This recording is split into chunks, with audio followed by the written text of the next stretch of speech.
Happy New Year! Happy New Year! We're Billy and Sean from Free2Roam, and we're just celebrating today because it is our full-time RV life 6-month anniversary today. Yeah, we've been out here 6 months now. We made it. Did you think this 6 months would be the way it was, or? To me, it's kind of like the whole year flew by, so this 6 months was no exception. It just, wow, gone. Yeah, very fast, surprised us. But any regrets? No. Yeah, me neither. I'm so happy we did this. Some lessons learned. Yes. We have some lessons learned that we'd like to share with you, because if you're a new RVer, maybe some of the mistakes we've made or the situations we've been in might help you out before you get started. So, yeah. So definitely a handful of things we'll share, and stick around to the end. There was a bonus one that I think you'll really find helpful.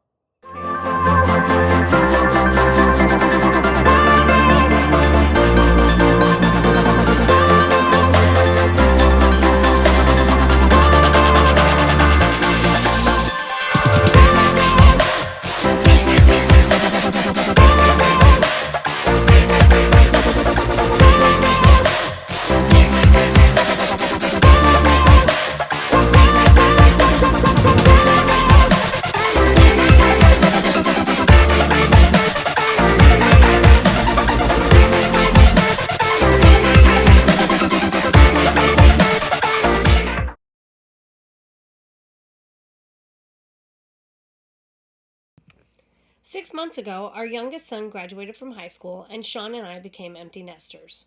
We moved out of our house and loaded up to live the full-time RV lifestyle in our fifth wheel while traveling the country.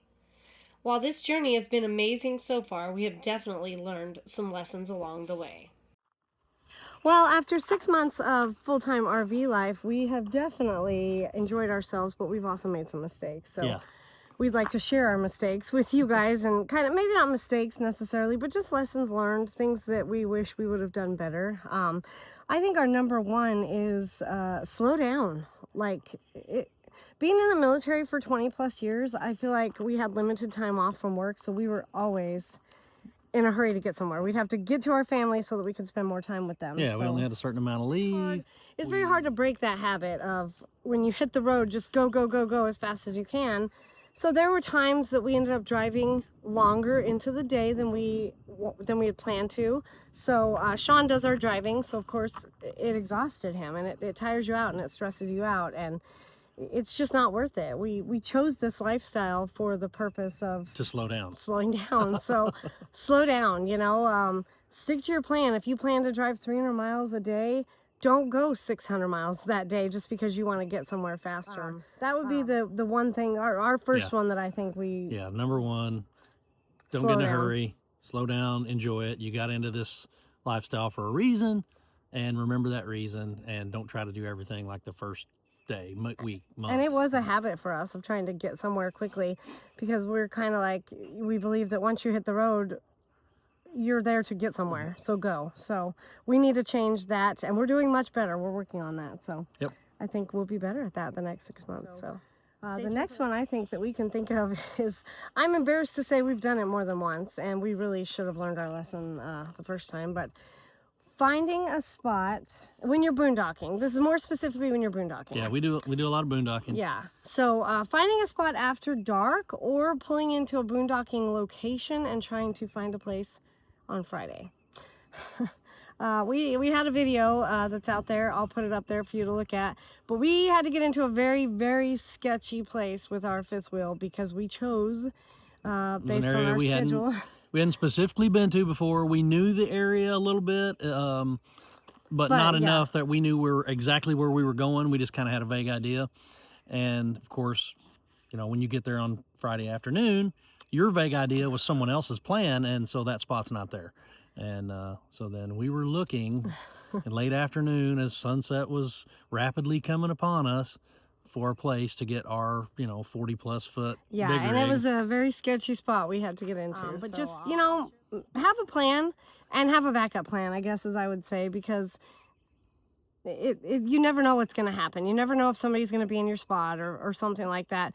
We we're on a schedule based on our son Brody playing at a golf tournament, but we need to do better. And if you're going to find a boondocking spot on public land, especially in Wyoming or out west, you've got to do it during the week, or possibly, we don't have 2 vehicles, so possibly if you've got 2 vehicles, park your big rig and take your other vehicle in and locate, scout out Scouting a little bit. with the e-bikes is, you know, a great example, but because you can get into a situation where you can't turn around, and then you're really in trouble. So use Google Maps, Google Earth, check out the area, know, hey, there's 2 or 3 spots here that are potentially good for us.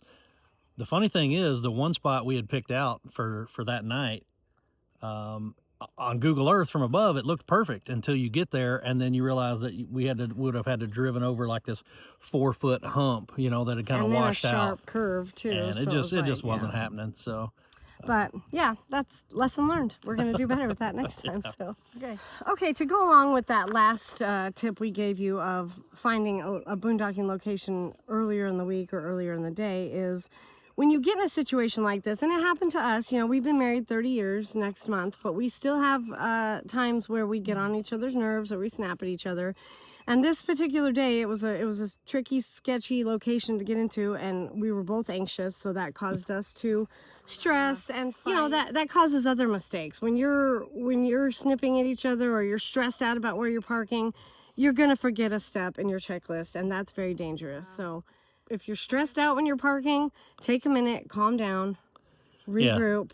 Kind of noticing a theme here on some of these things we've learned, right? They pretty much have all happened on travel days up to this travel point. days are stressful. So, you know, travel day is its own animal and treat it as such. The unintended consequences of not, you know, having a good plan to stick to on travel day can be, well, you know, it just ruins your trip. Yes. Yeah, So, it can start you off bad. yeah. So, but doing it well, you know, just sets that visit up, or wherever you're going to be at that location, sets you up perfect. You know, otherwise, it can be rough to get started. yeah, definitely.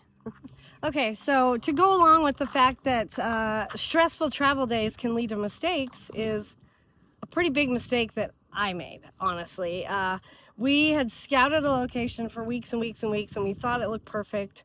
And then we get our big rig there, and I'm thinking, oh, I'll get some footage while we park. And I'm filming, and Sean's trying to back the 5th wheel down into the location, which ended up being... It was just, the grade was too steep. It was way steep. It wouldn't have been able to get the truck out from under the kingpin. And, you know, looks can be deceiving. Again, you know, what you see on Google Maps, or even from afar. Or even driving by. We drove by. Once you put feet on the ground, it's different. So, needless to say, stressful parking of the camper. We decided to scrap that location and go to another location, but I had set the GoPro camera down on a picnic table right next to the spot so that I could go help Sean with something, and I jumped in and we drove off. So the lesson is, you get away from the routine, right? You get Yes. off your checklist, you pause and you do something different. Man, that should be a red flag. Everything's dangerous. Okay. And in this case, you know, Billy was filming because we were trying to get some footage of a pretty cool spot. I usually don't film on travel days because it's stressful enough Right. already, We just, so. you know, let it be the focus. And on this one, our focus was elsewhere. And then all of a sudden, we're looking for new equipment. Yeah, I didn't even realize I had left it there till about 2 days later, and we went back out there to find it, and of course it was gone. Somebody got themselves a brand new GoPro camera, so lesson learned. All right, we're back again, and here's that bonus tip we were going to leave you with. For new people who want to go full-time RV, I will recommend that you downsize. And just when you think you've downsized enough, downsize again, because you will have too much stuff. We initially sold our 4,600 square foot house and we moved into a small rental house. We downsized and we thought we downsized enough. Then we got out of the rental house and tried to move into a 5th wheel, and we still have too much stuff. While we're here visiting our son at Texas, guess what we're doing? Downsizing. You think you may need it, but after 6 months being on the road, we've gone through stuff. We've gotten under our bed. We have storage under our bed. We've looked through things. And I'm like, we don't need this. Why are we carrying it around with us? It's just added weight. Handy, it's added clutter. It's just...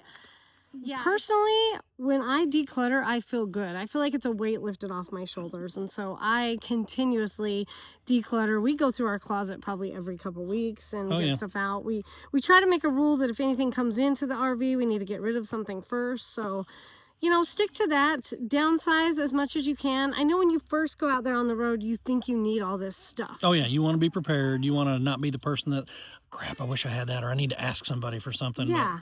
You watch YouTube videos and you're like, oh, I need that gadget, but then you don't use it. So I recommend you start off with little and then see what you actually need. Yeah, if you need something, you can always find it. You can always add it. You can always buy it. You can always have it shipped to you. Yeah. Okay, 6 months of RV life, full-time RV life, and we love it. We couldn't be happier with the decision we made. It's what we expected and not what we expected. We've definitely been in some situations and we've made some mistakes, learned some lessons. So we hope by sharing them with you, we can help you, you know, maybe transition to full-time life a little easier than it was for us. So, you know, like this video, if you've been in situations like we have, or any comments about our situations, comment down below and let us know. Subscribe to our channel because, hey, somebody's gonna come driving by. I know. That's kind of cool. Stand by, it's a truck. There we go. How you doing? So if you like this video, comment down below. Give us some feedback, what you think, what other tips you might think we need or other new RVers need.